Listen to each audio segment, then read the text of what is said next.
Bem-aventurados, mais do que felizes, muito felizes, os pobres, os humildes de espírito, porque deles é o reino dos céus. A mensagem de todo o Sermão do Monte não é uma teoria que o cristão deve crer, mas uma realidade que ele deve ser. Quando desejamos compreender o que significa bem esta bem-aventurança, nos ajuda muito quando recorremos a traduções mais antigas do texto bíblico.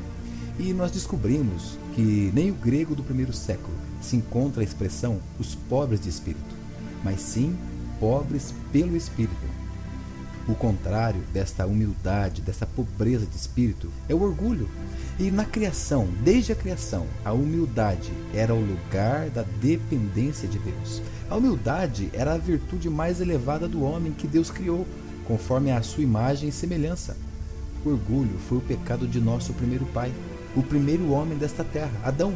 O pecado de desejar viver desligado do seu Criador, de pensar que tinha condição de se manter, de viver sem o Senhor.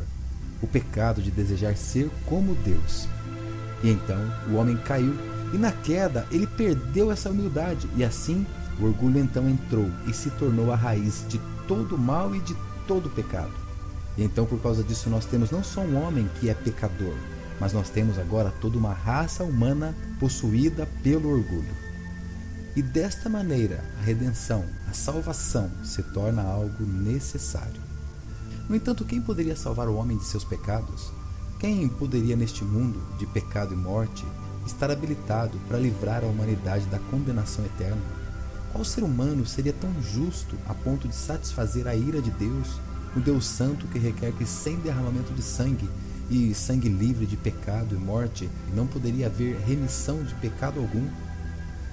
Então lá, na eternidade, no conselho eterno, Cristo, o Filho de Deus, se levanta como o justo e antes da fundação do mundo se oferece como propiciação pelos pecados do mundo todo. E assim, aproximadamente 2000 anos atrás, devidamente registrado na história e tantos outros meios, Deus coloca então em prática o plano da salvação do homem no nosso tempo. Cristo vem ao mundo como um bebê, nascido de mulher, e inicia sua vida corpórea neste mundo, e com as marcas claras da humildade. Desde o seu nascimento, já ali vemos que não havia um local seguro para ele. Uma estrebaria junto dos animais foi o seu primeiro berço.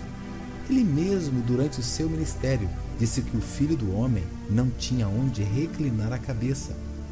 Em João 13, Cristo, exercendo aquela função reservada ao servo de categoria mais rasa no serviço de uma casa, o Criador do universo se abaixa e lava os pés dos seus discípulos, um após o outro, com aquelas mãos que um dia fez as estrelas, discípulo após discípulo, 1, 2, 3, 4, 9, 10, 11, 12 discípulos com os pés lavados, inclusive os pés daquele que pouco tempo depois o iria trair, Judas.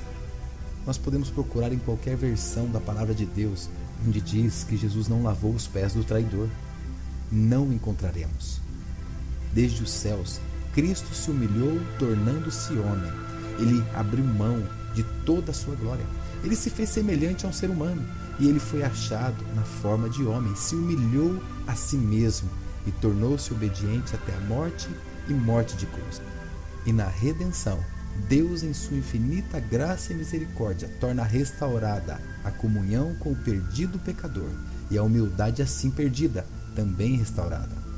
Em Filipenses, no capítulo 2, temos o ensino ao qual só é possível tomarmos com a nossa nova vida em Cristo. Tende em vós o mesmo sentimento que houve também em Cristo Jesus.